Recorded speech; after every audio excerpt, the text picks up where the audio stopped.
All right. So, Alan, thank you again for taking the time to come on the podcast. Thanks for having me on, Johnny. Pleasure to be here. Thank you. I've given you obviously a great introduction, but just to say in your own words what it is that you currently do right now for people who may not have heard about you.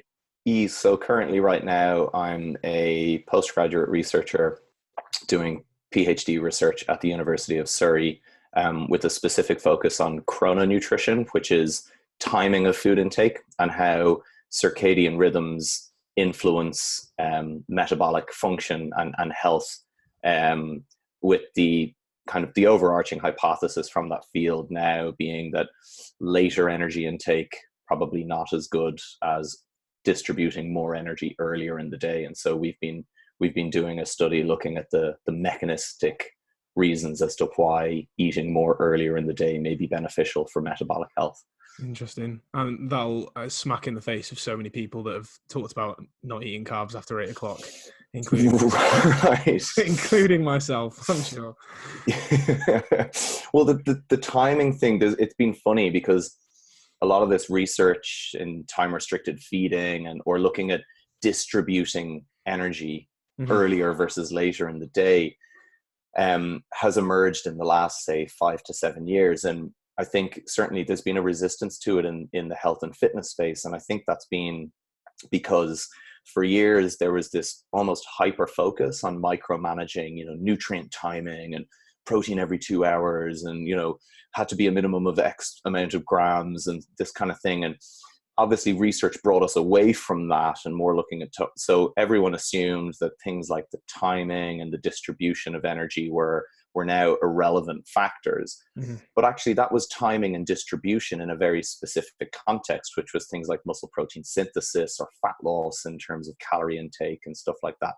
This is a different context. This is more to do with behavioral patterns of distribution. In the UK, as an example, 50% of people's daily energy, give or take, comes in the evening, between 4 and 10. And that's probably not ideal over the long term for blood glucose management, diabetes risk, even cardiovascular risk. And most of the research has focused historically on shift work.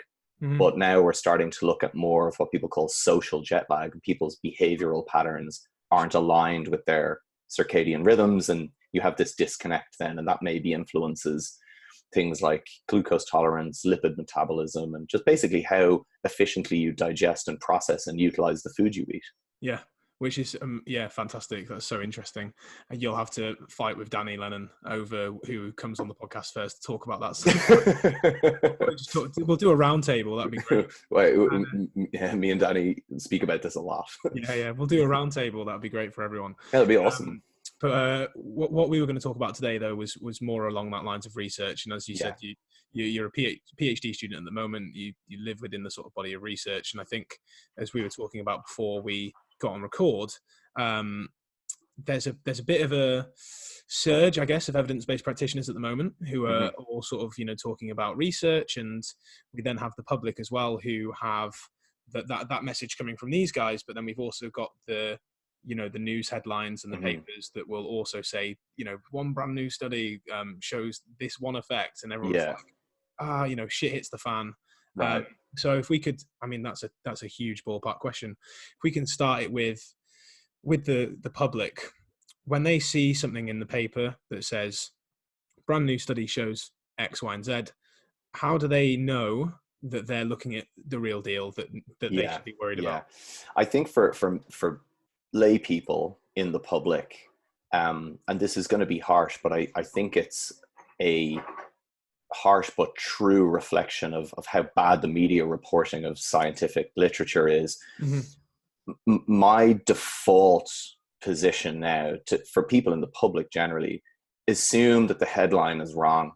Right. Assume that it's over exaggerated. Assume that it's out of context. Assume that the person reporting on the study has no background in science and has absolutely no idea what the context and the significance of the findings really means. The other thing that I would say that I think is quite helpful for people in the public is if you see a percentage increase in risk and it says study shows eating red meat increases risk of cancer by 20%, right? Yep. That percentage sounds huge, but what that percentage typically is the relative risk that was found in that specific study. So that risk is relative to what their baseline was. Their risk might be something like, you might have a 6% all-time lifelong risk of, say, colorectal cancer. Mm-hmm. So the 22% is an increase from that, but relative to the people in the study, it's not generally applicable to everybody else. Mm. And so you might find that actually the absolute risk was that at the start of the study, 1 in 6 people would get colorectal cancer just over the course of their lifespan.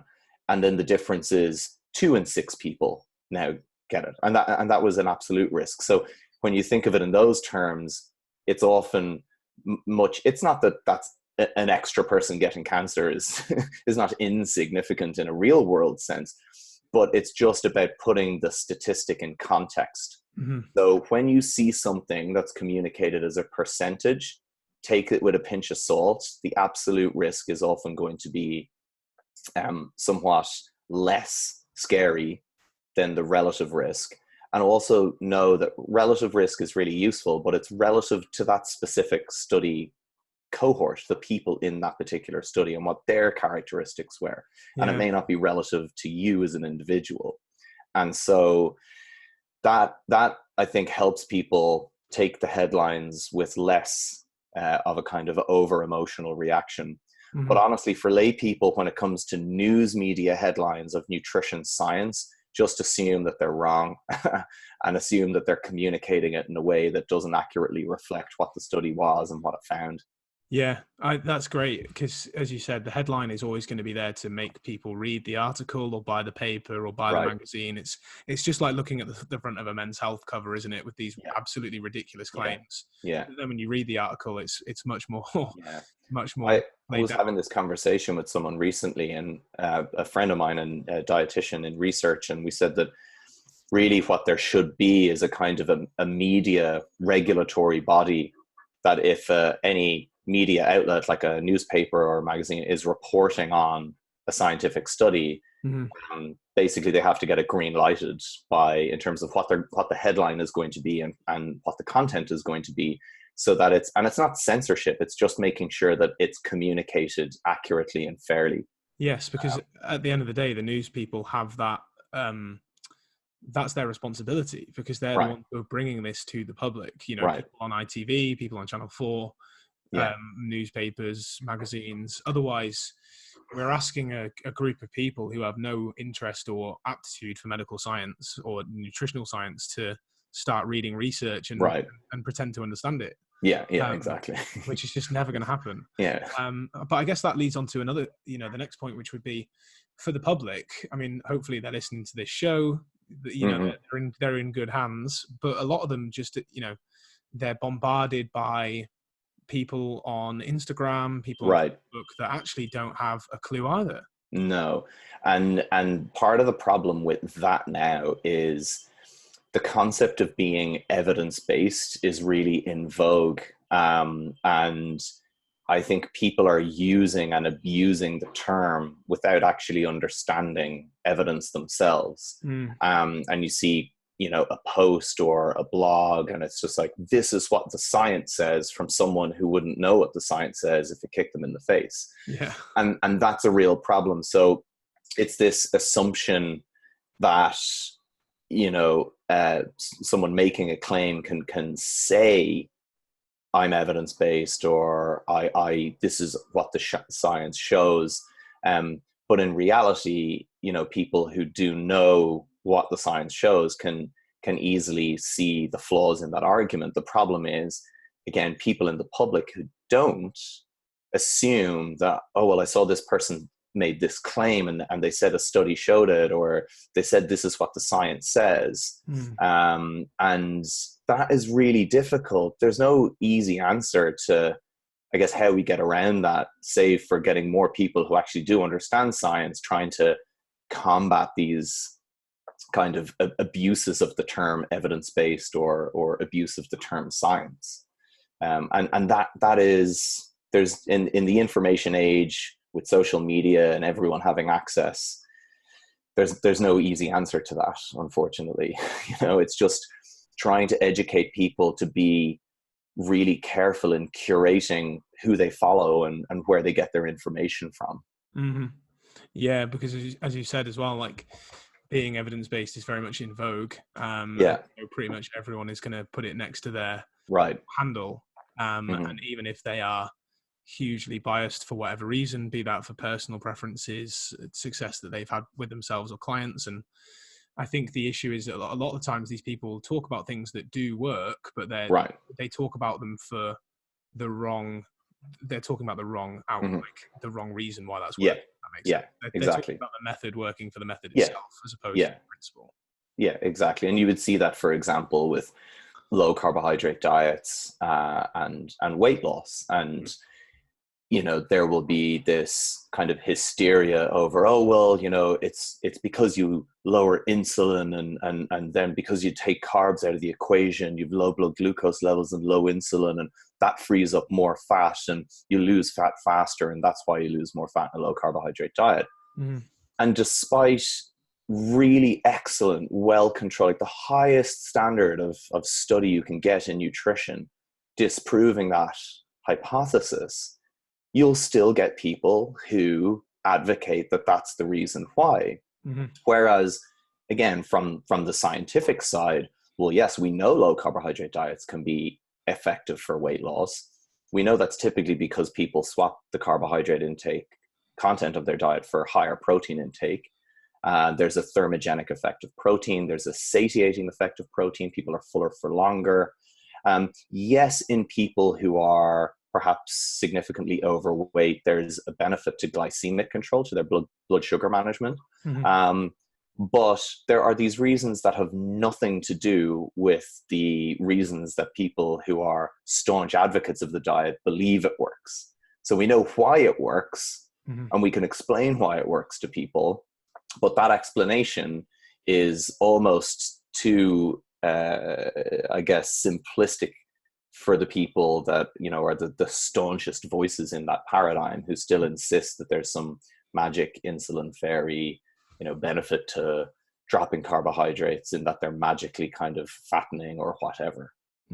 Yeah, which is, again, a topic for another show. Something I covered as well, actually, with Stefan Guillenet on another episode. I mean, you mentioned in your section before there about how the highest level of evidence showed that this was not a thing. Talk to the listeners a little bit about hierarchy of evidence then, and so when they're reading maybe a newspaper or something online, they can see what they're looking for in terms of a type of study and what that might help them with. So the study that I was designed, that I was referring to, was a metabolic ward study, which in nutrition is the tightest control that you can get. So people are in a lab, they have every element of their diet controlled for, and you can very much, and because they're in a lab, the clinical measures that you can do in terms of hormones or, taking bloods and this kind of thing, allows you very, very precise analysis of what's going on physiologically. Because those studies are very difficult to do for multiple reasons, metabolic ward studies in nutrition tend to be quite short in duration. So that's always the knock on them. So when I'm talking about the hierarchy of evidence here, I'm going to keep it specific to nutrition science. So in the traditional hierarchy of evidence that we have, the very top of it is meta-analyses and systematic reviews. So a systematic review is a narrative review of the available research, but with no added statistical analysis. A meta-analysis will have the added statistical analysis of combining studies that are available on that research question together, giving them a statistical weight, and compiling them all together to get an answer that is hopefully quite a strong conclusion on the efficacy of that intervention. The issue is this model comes from evidence-based medicine. It doesn't neatly translate to nutrition science. So Underneath systematic reviews and meta-analysis are randomized controlled trials, where you take a group of people and you randomly assign half the group, for example, to an intervention or an exposure, and the other half to a placebo. The problem in nutrition is there is no placebo for food. It simply doesn't exist. So the only way that you can have placebo-controlled trials in nutrition is for specific research question, like does a supplement work versus a placebo? But it typically doesn't work for looking at diet. You know, like if you're looking at olive oil as the exposure, what's your placebo? You can't just give someone a bland oil, right? So there are methodological differences. Also, because a nutrition trial is behavioral, in a pharma trial, you can double blind the researchers and the participants. So no one knows who's getting the intervention and who's getting the placebo, not even the researchers, and also not the participants. But in nutrition, it's a behavioral intervention. You have to tell people, we want you to consume olive oil every day. So you can't blind the researchers often. So there are different ways in nutrition you have to minimize bias. The point being that this style of randomized controlled trial is very difficult to do in the way that it's been designed for testing drugs and medical interventions for nutrition. Sure. So what often happens is you have these trials that nominally are all talking or nominally investigating the same thing, but they all have very different designs. They had different degrees of blinding. They had different durations. So when you go to compile them into your meta-analysis, which remember is where you do a statistical analysis on what all of these studies are telling you, you often get a completely spurious conclusion, because meta-analyses, if we were looking at drug trials, let's say we're looking at a blood pressure medication, most of those trials are using similar doses, similar durations. They've all had the same level of blinding. They've all been placebo controlled. So they're, from a research perspective, the word bias, so their bias level is considered low. And because they're all relatively the same design, a meta-analysis gives you a really strong conclusion on whether that drug works or not. But if you include, say 10 RCTs that nominally that are all testing, for example, a fish oil supplement, omega-3 fish oils, but actually all of the trials, people had different background diets. They had different baseline levels of the nutrient. There may be, from a research bias perspective, no blinding at all, and all of these variables. So people say, well, these studies were highly biased. They were also all different. And you just get this conclusion that doesn't make sense. Yeah. And it doesn't reflect potentially what that nutrient or that food or even that dietary approach does in the real world. And below the RCT, then you have observational research. Yeah. And generally from the medical model, observational research is simply just dismissed with the tagline, association is not causation. Yeah. The problem is, while that is true, association is still association. And just dismissing studies because association isn't causation is basically being intellectually lazy with how we appraise evidence. There are different types of observational study, but for nutrition science, we'll deal with what's known as the prospective cohort study. So it's prospective in that you're recruiting people at a point in their life before anything has happened in terms of your outcome. So let's say we recruit 20,000 people at the age of 30 who don't have heart disease, but we want to look at whether they get heart disease over 30 years or 20 years. And we then basically take them in to that cohort, and we take maybe another group of the same population subgroup who we don't look at to change anything, or we don't look at for changing any variables. And they're the controls for that. But we basically follow this population over 20 years and look at whether, for example, the type of fat they ate in their diet leads to or is associated with heart disease. And people are really quick in nutrition to smash any study that's observational. But the bottom line is, so at the start, remember I said that metabolic ward studies in a lab, because of ethical issues and because of how tightly controlled everything is, you can only do them for very short periods of time. Yeah, sure. So our metabolic ward study that we've been doing for looking at the influence of disrupted circadian rhythms, it's 8 days they're in the lab. Right. 9 if you factor in the day they arrive and start getting acclimatized. You can't keep people in rooms with no windows fucking with their light environment and feeding them the same stuff every day for more than that, right? So they're very short. Yeah. In nutrition, you could never do an RCT for 40 years. No. Even if you did randomize people, because it's behavioral, it would just degenerate into a cohort study. And I don't say that kind of pejoratively against cohort studies, because I'm a big fan of epidemiology and nutrition science. But the point is that your compliance levels would just erode anyway. You would just be left with observing people. Mm-hmm. So prospective cohort studies often get dismissed. You know, this study showed that saturated fat was associated with heart disease, and people go, well, that's just association, it's not causation. But what we do then is we take that study and we say, okay, this is the association. Is there a biological plausibility as to why that result may have been?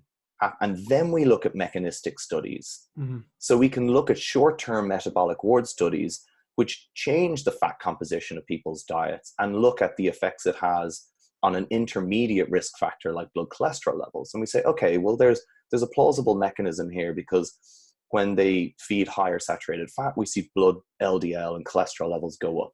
Mm-hmm. And then you might look at medium-term RCTs, maybe they were 12 weeks, maybe even they were a year long, where people modified the fat composition of their diet and again looked at these intermediate risk factors, and you say, okay, we're seeing the same thing there.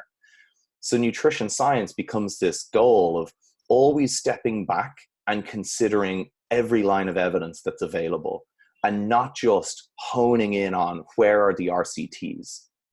And if we're hyper focused on RCTs in nutrition, we'll either get no answers or people will get the wrong answers for a lot of research questions. RCTs give us the right answer for a few things, mm-hmm. but they're not the research design on which most of the field is built. So we have to be comfortable with long-term observational research. We have to be comfortable getting better at understanding the methodology, certainly for practitioners, I would say, get better at understanding the methodology that goes into prospective cohort studies. Mm-hmm. But also, just for everyone, it's about thinking big picture with nutrition, always. And we never rely on one line of evidence. And don't always assume that because one study that was an observational study found one thing and an RCT found another, that the RCT is automatically correct, because that may not be the case. Sure. It may just be correct for that particular population subgroup, or it may actually not really reflect the big picture of what was going on in the observational research at all. Yeah, of course. So rely less on the hierarchy and more on the total body of evidence that's there, I guess, is the lesson. Yeah, no, that's perfect. Because I think, as you said, I've definitely, in my discussions with people and social media posts, and have talked about that whole idea of causation, correlation, and sort of dismissed observational studies, especially if there was more of an RCT or or something that suited what I was trying to argue. So probably suited my bias. This is nice. This confirms my bias.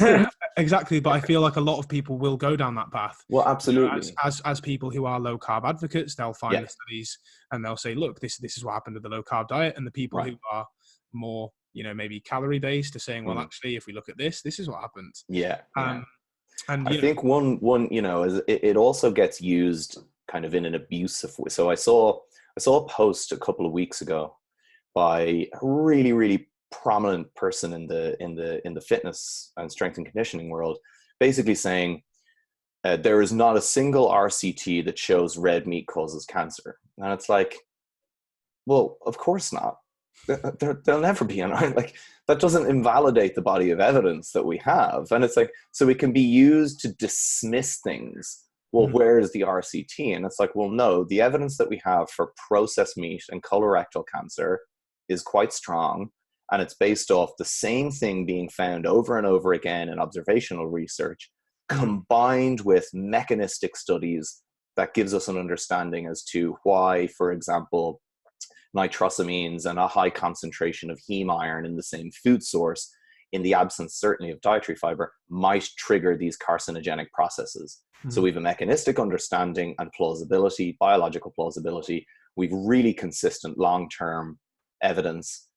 So that's the body of evidence that supports that conclusion. And doing an RCT in humans to feed them, say, 100 grams of processed meat a day to see if they develop cancer is simply unethical. So it's never going to happen. So we don't just dismiss the evidence that's there because there's no RCT. And that's, I guess, for listeners, that's just an example of where there's a website called Science-Based Medicine, which is absolutely fantastic for all things kind of evidence related. But one of their authors coined a term called methodolatry a few years ago, and described methodolatry as the profane worship of the randomized control trial over all forms of evidence. And I'm a big believer in not falling foul of doing that. So, yeah. Well, I think you're right. I think if you were going to be truly evidence-based, then it would be a case of looking at the entire body of evidence, looking at not just what we discussed this before the call, looking not just at the conclusion, but also at the actual effects and what happens to different people. Because even with these randomized control trials and meta-analyses, you have different populations who will respond positively or negatively to the intervention that they were testing for. And so as someone who is an individual reading research, like a layman or a client or a coach working with a client, you have to consider where does this person sit on that curve? Exactly. And that is it's almost evidence informed practice of saying, right, well, this is the body of evidence, this is the client in front of me, let's do something and see what works. And then basing decisions off everything, really. And there was I'm kind of co-opting a phrase here, but it was the paper I was reading about evidence-based policy making. Right. But actually what happens at the policy level is policy-based evidence making. So people get the policy they want and they find the evidence that fits it. That's very much what happens in nutrition.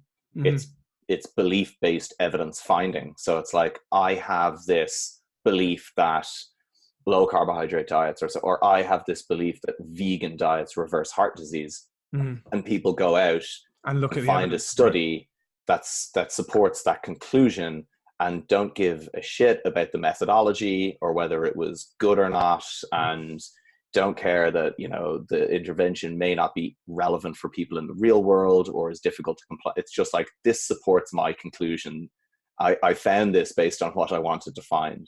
And unfortunately that's really prevalent in nutrition because diet's a belief system. And so trying to encourage people to get away from that is actually about encouraging them to deal with their biases and face them. And unfortunately, the people that are willing to do that are few and far between.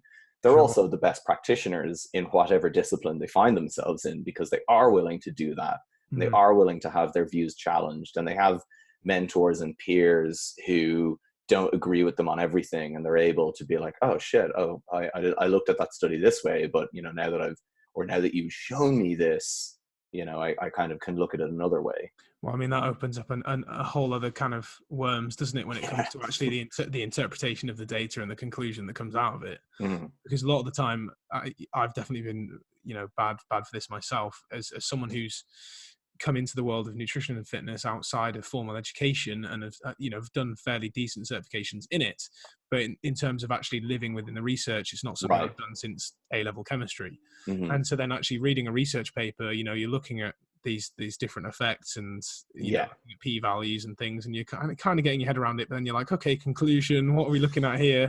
And so when most people go to read research, even when lay people start being like, I'm kind of interested in this, this is what I'll go to. And for people listening, by the way, that was my background. Like, I was a lawyer who was interested in nutrition, read papers as a layperson, then decided I want to do something with it, and went on to do an MSc and went on to my PhD. So great. I've been that person who is printing off a scientific paper or in PubMed. And I know that what tends to happen is people read the introduction and then they skip all the methodology because they don't have a breeze what's being said, and they skip most of the written results section. Mm-hmm. And then they might look at the tables and the graphs, and they take the results as at face value of this is therefore absolutely what this paper showed. Yeah. And then they read the discussion. The problem with both those aspects of a paper is that's where the authors can put their own spin on things. Mm-hmm. So the introduction gives you a background to the field, sure, but it's the background through their perspective of what they think is relevant. And the discussion is them taking their findings and putting it into the context of the wider field. But again, it's their spin on what their results mean. Mm-hmm. And you can see through that when you understand methodology and how to actually critique how results have been presented. But that takes time. And I do think it does take a degree of formal education. I don't think that ability to learn more about methodology, and certainly to learn about reading between the lines on how data is presented and all this kind of stuff, is something you can learn on the fly. No. Yeah. No. So, and that's why, you know, part of the problem with nutrition, again, is because it's so popular right now, everyone's their own expert. Mm-hmm. Everyone wants to be their own amateur sleuth, you know, in nutrition. Like, oh, well, I read this science and it said this, or I read this person's blog and they said this is what the science shows. And it's like, people don't have the ability to read through that, but we assume that everyone can engage with it at the same level. Whereas, you know, if you had that conversation about any other field, it would be so obvious that we don't know what we're talking about. Like, if I had a look at it, drove over a bridge and thought, God, this bridge is built really well, like, and then started to assume that I understood the engineering processes that went into making sure it doesn't fall while I'm walking across it. Yeah. You know, it would be ludicrous that I would ever be assumed to have that expertise. But with nutrition, everyone eats, so everyone's an expert, and it becomes a slightly different field to try and unpack. Absolutely. Yeah, and I think, I mean, it's tough, isn't it? Because when you're now thinking about not just from a practitioner base, but from a layman's base of who they're trying to listen to, Mm-hmm. you're playing a very tough game, because it's almost like, Right. okay, well, I need to have this communicated to me from someone who knows their shit. Mm-hmm. But now I'm wondering whether I can trust them based on their biases, their background. So it's almost like, for people who are listening to this, because we'll have a balance between practitioners and clients. Mm-hmm. What, who are they looking for? Is it just a case of just like, trust the person you're working with all your might, or is it a case? So for me, I've come to a couple of conclusions with nutrition. Mm-hmm. If anyone wears their heart on their sleeve for one particular approach to diet and health, I automatically assume, and I'm usually justified in assuming, high levels of bias. Mm-hmm. You know, if you've come across someone on Instagram or social media or a blog and you think, God, this person might be worth following or reading, but their handle is, like low carb keto doc. It's just like they're wearing that identity on their sleeve. I would be running a mile. Paleoblog.com like isn't exactly going to be a balanced representation of the research, Vegan Mum is not going to be a balanced representation of the research. So if someone wears their heart on their sleeve for a particular diet, I wouldn't be inclined to listen or to follow. Try to find people who, if they're saying they're evidence-based or science-based, I think that anyone that's good with science or research will take the time to not only say, this is what the science shows, but to demonstrate and show people how the science shows them that. Mm-hmm. And actually break down. And you said you had Stefan Guillenet on earlier. I mean, he's a great example, and his writing on his blog is a great example of not just saying this is what the study shows or show, but actually demonstrating to people how the study shows that. Yeah. And that's for me the sign of someone who's truly science-based, and they're taking the time to communicate why a particular study shows it. And they would be the two things I'm looking for. Is the person dyed in the wool for one approach to nutrition? If they are, run a mile. do they appear quite balanced by not taking these extreme sides? Okay, that's a good start.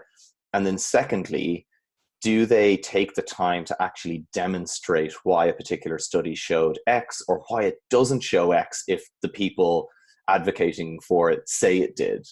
And they take the time to demonstrate through their writing or through illustrating in different ways why a particular study or why a body of studies shows a particular conclusion or doesn't support a particular conclusion.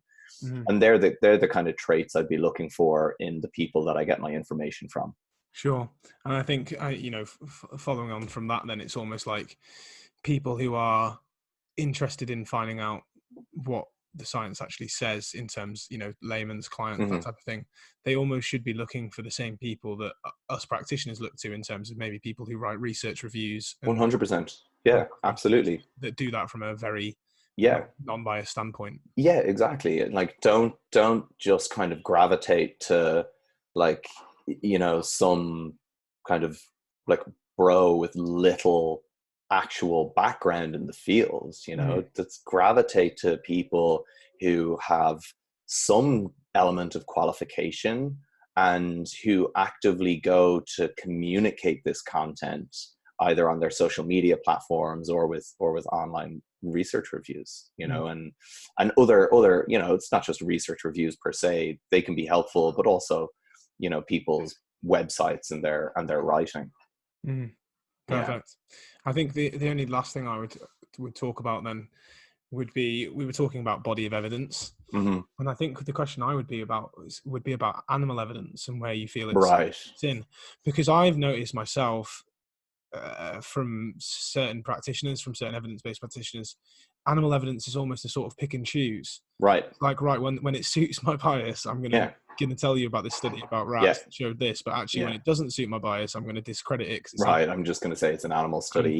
We're not animals. I guess it's similar to observational then. Yeah. I think that the one thing to say is that animal research, in terms of human health research, absolutely has a place and isn't going anywhere. Mm-hmm. The best way to think about animal research is actually what it's called in the field of research, which is translational research. So animal models are known as translational research because we don't know whether the findings will translate to humans. Right.